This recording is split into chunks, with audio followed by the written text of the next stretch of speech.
Sumter Today is presented by USC Sumter and Prisma Health.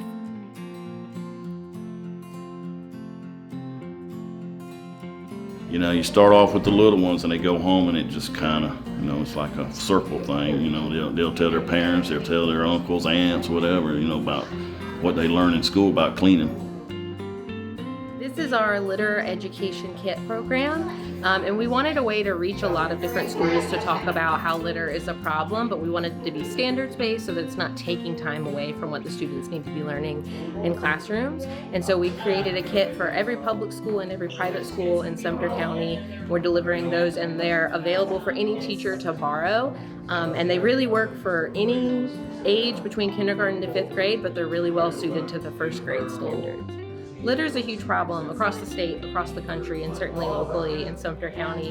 And it's something I've been working on locally here for about 6 years.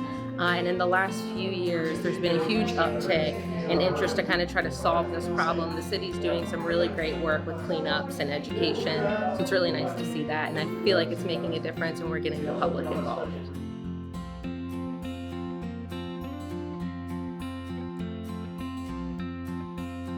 No one takes care of families like Prisma Health.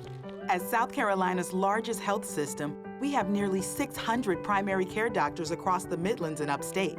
So you can choose the one who's right for you. With a more personalized approach, more locations, and more convenience, including 24/7 virtual urgent care and online or in-person visits with your primary care doctor, we're doing even more to help you be your healthiest you.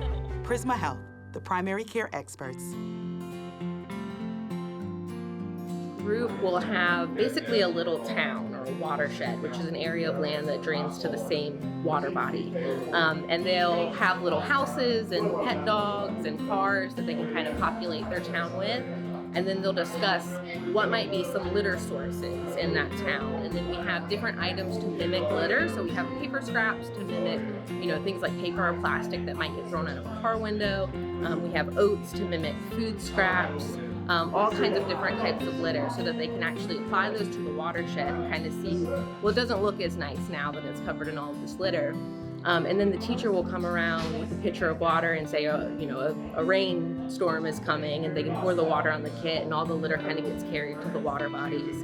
And then the kids can discuss, like, what do we need water for? Like drinking or fishing or swimming. And we wouldn't want to see that litter in the water. So it kind of helps them understand what the sources of litter are and how it can move throughout the watershed and end up in things like water bodies that we really want to keep clean for our use and for plants and animals.